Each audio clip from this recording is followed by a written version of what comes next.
Hello everyone, welcome to a special presentation. My name is Quinn, also known as TurkeySub23, and today I will be helping you get into League of Legends, because League of Legends is a very overwhelming game. You may have a lot of reasons for wanting to give it a shot. Some longtime players like to get their friends into the game, because the game is very, very fun with friends, but it is very hard to get started, ultimately. So, because there's a lot to learn in League of Legends, it's my goal to help you establish a baseline to start tackling that learning curve with. Just somewhere to start, because there really is a lot. So, without further ado, let's just jump right into it. Now, I may use a few terms that you might not know. I'm going to do my best to avoid that, to be as beginner friendly as possible. But in case at any point in the presentation you're confused, make sure to leave a comment down below, and I'll do my best to answer everything. So let's jump right into it.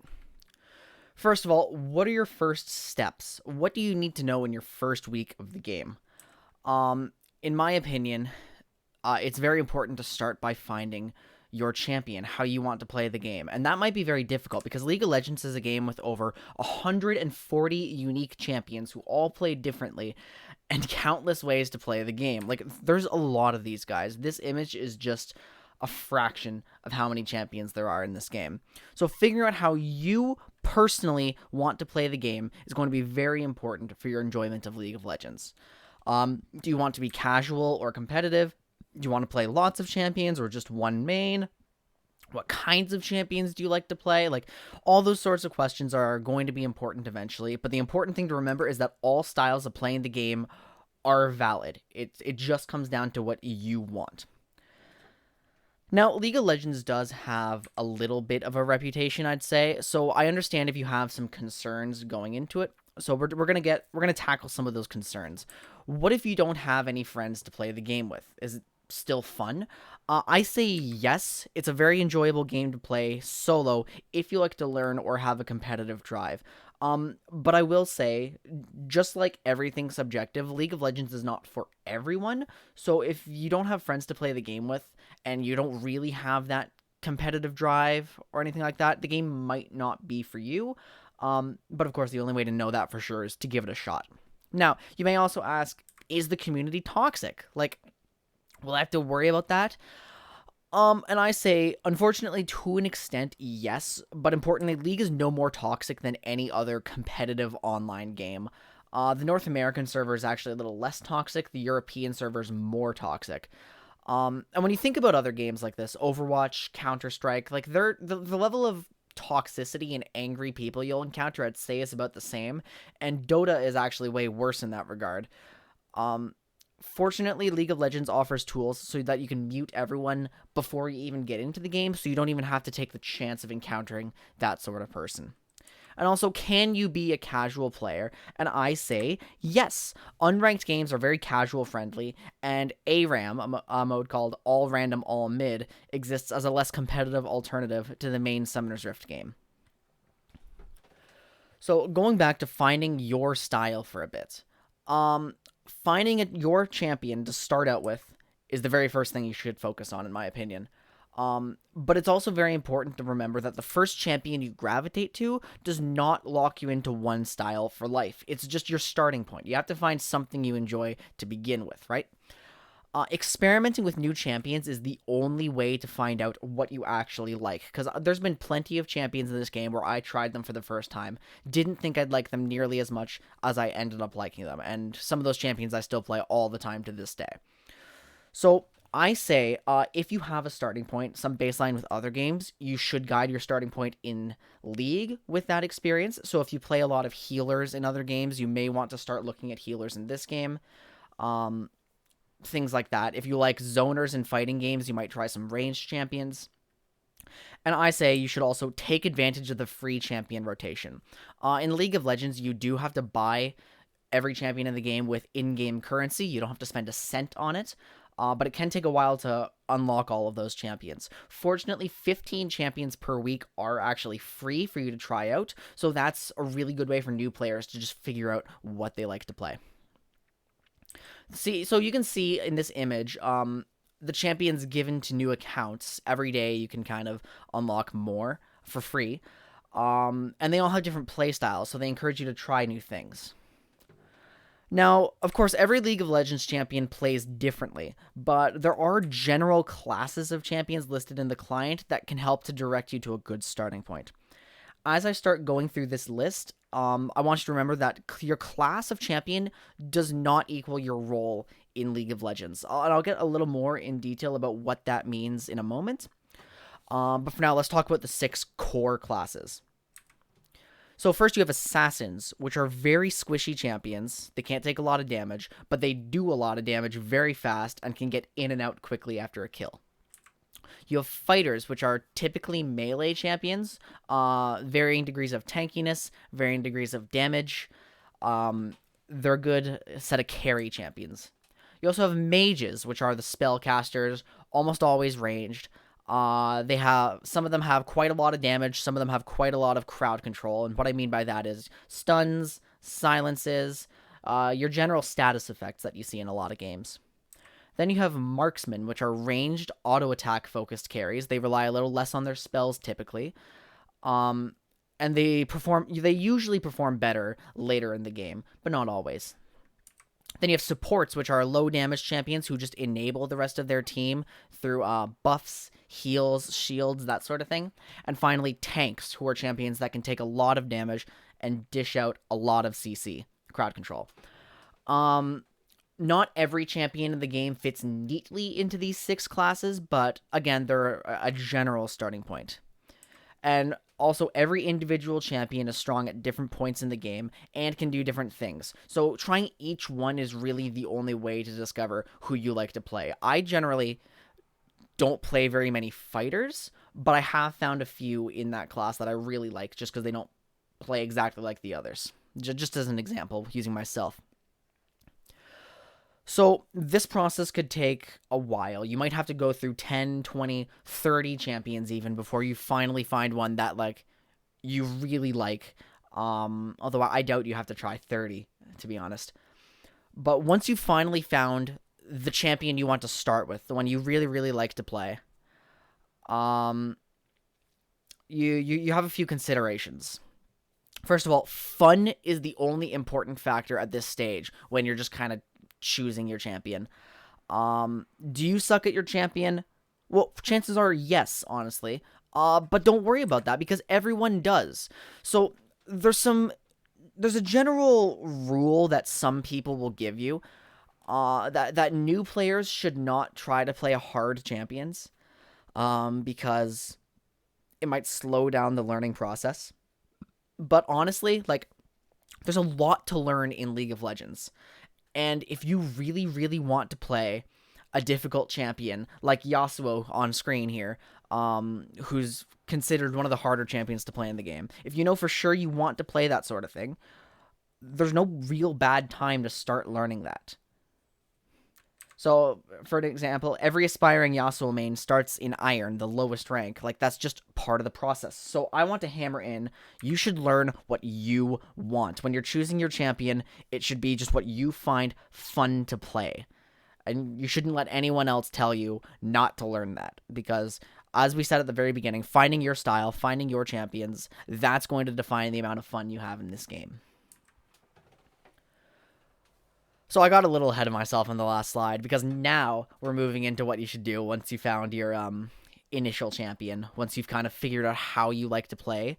Now, once you've gotten to that point, it's time to refine it a little bit, establishing your style. You're going to find your role, your champion pool, and that sort of thing.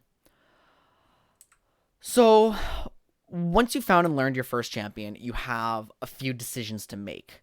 Do you want to have a champion pool, which means playing several champions, or do you want to be a one-trick? One-tricks only play their one champion, and they really master that champion. If you're coming from a fighting game or MMO background, I will say League champions generally have less they can do compared to characters in those other genres, and so they take less time to learn. So in fighting games, you typically main like 1, maybe 2 characters. In MMOs, it takes a lot of commitment to like grind your character to a high level, but it doesn't take quite as much once you've established the basics to learn a few League of Legends champions. So I don't want you to get pigeonholed into one tricking if having one main is standard in the games you play. That should be a conscious decision you make. Do you plan on playing ranked once your account is ready? If the answer is yes, then I think you really need to find a main role. There's 5 roles in this game, and we'll explain those in just a moment. But if you plan on just staying completely casual, I want you to just keep having fun. You don't need a main role. You don't need main champions. You play what you want. You learn what you want. You go wherever you want, because it's just supposed to be fun. You don't need to commit to getting really, really good at a few things. And again, in terms of the champion pool versus one tricking debate, your champion pool can be a puddle or an ocean. Both are equally valid. So how do we pick a main role if it's something you want to do? In my opinion, it is important because there are 5 roles in League of Legends, all with distinct responsibilities in the game. And I think it's honestly more important than picking your main champion if you intend to improve for ranked, because it defines your core champion pool. To kind of share a little bit of my experience, when I started the game, I was just a Soraka main. That was the character I played. And nowadays, although I still play a lot of Soraka, she's still by far my most played champion. I have a hard time telling you who exactly I main because I consider myself just a general support main. I can play a lot of different supports, and that's more my identity as a player than the one champion I play, because my role kind of sets the champions I have available to me. If you're a one trick, they often understand how to play their champion in multiple roles if that champion can play in multiple roles. So having a main role, it's useful to them because their champion likely has a best role. But it's not quite as important, even though I still think it's important. If you're playing a draft pick mode, it asks you to choose which roles you like to play, which, in my opinion, further emphasize the value of having a main role. Ranked is, in fact, a draft mode. And what draft is, it's a little different than the blind pick you might be a little more familiar with. You'll take turns choosing your champions between your side and the enemy side, while everyone has that role already predefined going into Champ Select. So here's a few notes on choosing your role, because you may have some concerns, you may have some questions, so I'm going to try to address a few of those right off the bat. You are not locked into playing only your main role forever. Again, I main support, but I play a bunch of mid, jungle, AD carry, like all the other roles in unranked play with my friends, just for fun. There's no one telling you can't, and no one telling you can't do that in ranked either. Furthermore, autofill is a thing in ranked. What this is, the system will make you play a role that's not your main role sometimes, when there's not enough players to fill those roles. So having a basic understanding of every role is pretty useful. It's my opinion, as an example, that non-support players should understand how to play at least one support by the time they're going into ranked. And it's generally true for every role. Just have like a fallback plan. But again, focusing too much on ranked right now when you're just a new player is getting a little ahead of ourselves. So we're going to move on. I want to say even professional players sometimes change their main role. It's not super common, but it does happen. So this decision you're making at the beginning of your game, although it's going to define your first bits of experience with League of Legends, it's not setting everything in stone. As I said earlier, many casual players enjoy playing several roles, and you don't even really need a main role. It just tends to help in terms of learning and enjoyment because you can get really, really good at that one role. So how do you actually pick your main role? I said every role has their own responsibilities, but they do not really come to play at the beginner level of League of Legends. So I think it's more important to pick your main role based on the type of champions you like to play, since each role has its own trends of what kinds of champions you see there. I'm going to go over a brief role overview, though, in case what you will be learning in that role does matter with your decision here. And I also want to put a little disclaimer on this. Every role does have deviations from the norm of champion archetypes that they typically cover.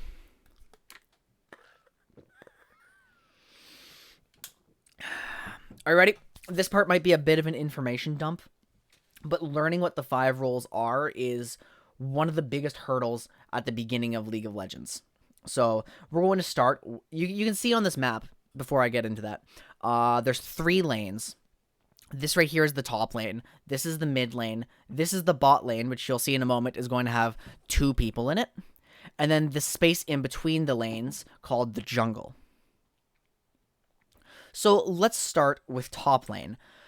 As we go through these overviews, I'm going to show pictures of champions, and I will let you know what their names are, so if their general style sounds interesting to you, you can find them a little more easily. Starting with the top lane. Top is a solo lane with a greater emphasis on your 1v1 matchup and on macro pressure, which means like drawing pressure from different parts of the map to where you are. Top laners will often be fighting their counterpart, the enemy top laner, in an isolated context more often than the other roles. So that's the 1v1 emphasis. And this even happens once the laning phase ends, once everyone's kind of starting to move around the map. Melee fighters, tanks, and ranged bullies are the most common types of champions in the top lane, but it's also kind of the misfit lane in that champions who don't really have another place where they belong tends to go into the top lane. So I'll start showing some of these champions, and not all of them are super easy to play. But you can have bruisers, which are your general melee fighters. They'll do some damage. They're not the tankiest, but they can be a little tanky. Stuff like Tryndamere, Pantheon, and Camille. You also have juggernauts, which are your big, beefy, tank-like fighters. Very slow, but they hit like a truck. Champions like Darius, Garen, and Nasus. You might get tanks. Top lane has the tankiest tanks in the game because they're farming more than the other roles that you typically find tanks in. So champions like Maokai, Cho'Gath, and Poppy. And then you also have the ranged bullies, where you have sort of marksman-like characters, like Kennen and Jace, as well as some mages like Vladimir. Moving into the jungle now. The jungler does not earn money like the other roles. All of your laning champions will earn money by killing the minions that come into their lane, whereas the jungler is going to instead be taking monster camps in the jungle to earn their money.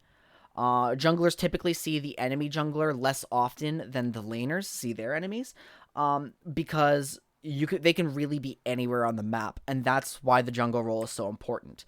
Jungle is responsible for exerting pressure on the neutral objectives, like the dragon, which can be found between the mid and bot lane, as well as on their lanes through something called a gank, where you show up trying to get a kill or burn some resources when they're not expecting you to be there. So jungle is what I consider one of the smartest roles because it relies more on your ability to be in the right place at the right time, catching your opponents off guard, understanding the state of the map. It relies on that a little more than the ability to manage your matchup in a lane. And for that, it can be a lot of fun. It's a very different experience, very unique role here. Also, because viable junglers are defined entirely by their ability to kill these monster camps, the jungle role has a very high champion class diversity. You see a lot of different types of junglers. For example, we get fighters, just like in top lane, although usually a different set of fighters. So champions like Warwick, Xin Zhao, and Olaf. You also have tanks like Sejuani, Nunu, and Zac, as well as you can get some assassins, champions like Rengar, Kha'Zix, and Nocturne. And then the rest. We have Graves, a marksman here, Karthus, a mage, and Ivern, a real oddball champion who is a pure support who plays in the jungle role. There's a lot of champion diversity. And of course, there is some crossover with top lane, and you'll see some crossover all over. There's several champions in this game who can play multiple roles. So, if any of this seems appealing to you, jungle might be the role for you. But then, let's move into the mid lane, the other solo lane in the game.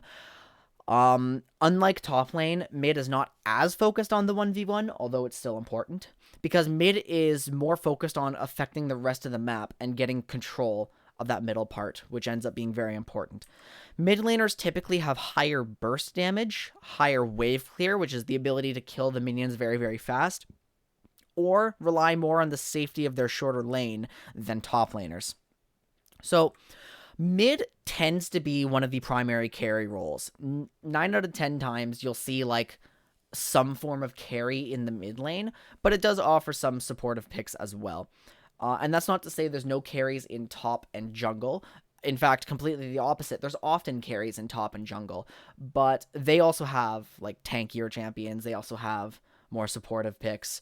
So you see a carry in the mid lane a little more often. Mages and assassins are the most commonly seen champions in the mid lane, as well as some high damage melee champions. So we're going to start with some mages here, with quite a number of subclasses. We have Annie, who's going to be a burst mage, doing a lot of damage very fast. Malzahar and Oriana, who are more of control mages, who kind of prevent you from getting in their zone because just from the threat of the damage they're going to do. Xerath, an artillery mage who has very, very long range, but is vulnerable when you get close to him. Swain, who is a battle mage, which means he's a lot tankier than other mages and gets right in the thick of things, kind of like a fighter. And Karma, who is more of a supportive mage, who can do a lot of damage, but also offers shielding and utility to her team. Then we get mid lane assassins, like LeBlanc, Talon, and Zed. And finally, mid lane is also home to some mobile fighters. The fighters who usually play a little bit closer to assassins, but who aren't quite assassins, like Aurelia, Yasuo, and Sylas. Now, moving into the bot lane, we're going to talk about the role just called bot. Also sometimes called AD carry, and we'll get into why it's called that in a moment. So the bot lane carry is one half of the 2v2 bot lane duo. And typically they're a lot weaker early game than the champions you find in other roles, in exchange for a much, much stronger late game. Your bot laner is typically going to win you fights as the game goes on. Now, bot lane admittedly does have the least class diversity across all roles, because 9 out of 10 times it's going to be a marksman. And in fact, for many, many years, marksmen were the only kinds of champions we saw in the bot lane. It's only recently that we're starting to see like a little bit of a shift, which allows for more options. Bot is the only role in the game that will play a carry 100% of the time, regardless of player preferences. Because there's some junglers who prefer to play tanks. There's some mid laners who prefer to play supportive picks. So you'll see some more diversity there, but you can guarantee like 100% of the time, except in like some really, really strange exceptions, your bot laner is always going to be playing a carry champion. So let's talk about the marksman you might see. There's not a lot of diversity, so I'm going to kind of talk about the subtle differences between marksmen. We have champions like Jinx, Sivir, and Tristana here, who are going to be hyper carries. They really, really come online in the late game. They do a lot of damage as the game goes on, but they don't really do anything more than damage. You also have your early game AD carries like Misfortune, Lucian, and Draven, who don't scale quite as well as the hyper carries in exchange for being stronger early, as well as what's called the utility carries, who again don't do quite as much damage as the hyper carries, but trade off in having some crowd control and more helpful effects like that. So champions like Ashe, Varus, and Jhin. Here's examples of some of the non-marksmen you might see in the bot lane. A mage like Heimerdinger, again, Yasuo and Swain, who we've seen earlier, they can play bot lane. But, you know, this is a lot less common than the marksman. But that's not to say you can't play it. It's totally fine if you like playing a carry like a mage in the 2v2 lane. And finally, let's talk about support, a role I'm obviously very biased towards as a support main, because I think support in League of Legends is really, really cool. In League, it's not all healers. The role is instead defined by the ability to function on low income, because the laners are killing minions to get their gold, the junglers taking their camps, but the support doesn't have that. They just earn gold through the items that they buy in the early game. So if you can function on lower income, then you can be a viable support. So they're one of the bot lane roles. They typically control how the lane goes. They're actually the more aggressive of the two champions in bot lane, usually, when the lane starts. So in the first 10 to 15 minutes of the game. And they're also there to protect their carry, and just make sure they're not dying as much in the early game. The support is also responsible for controlling vision, which as you get better at League of Legends becomes a very important part of the game. There's items called wards in this game where you can place them on the map and they'll show you everything around them for a while.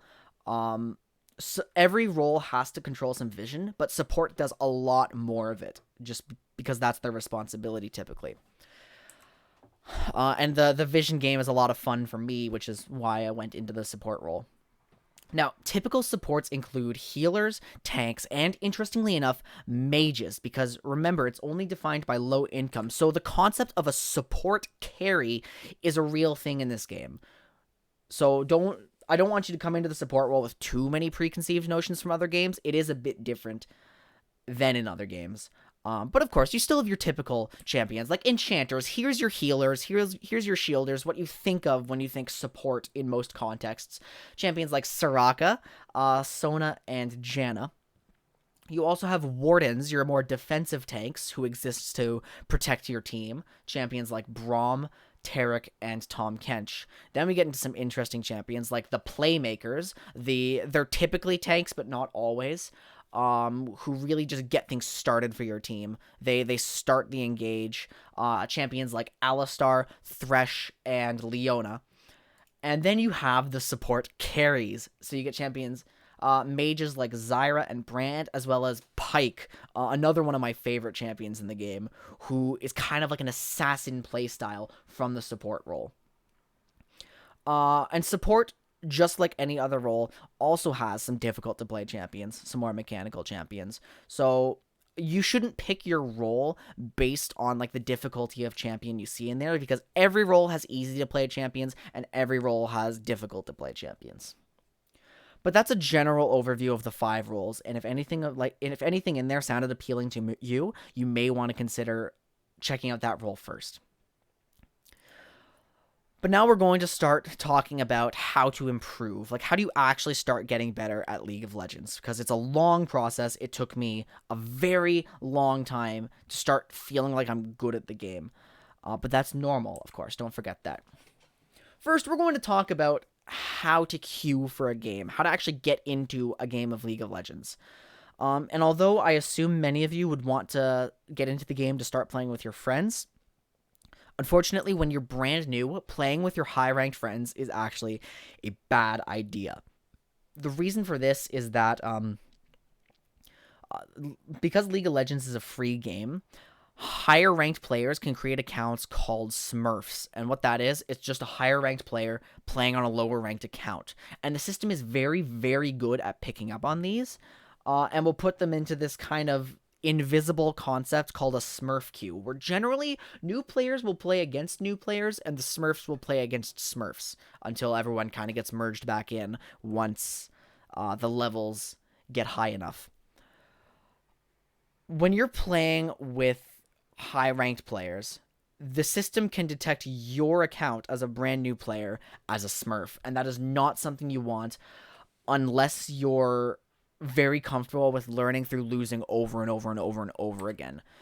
The average League of Legends player is at silver rank. Anything above that leads to a depressing new player experience. So if you have friends who are iron, bronze, or silver, I would say it's probably fine to queue up with them. But above that, you really shouldn't, unfortunately. Not when you're brand new. That time will come, though.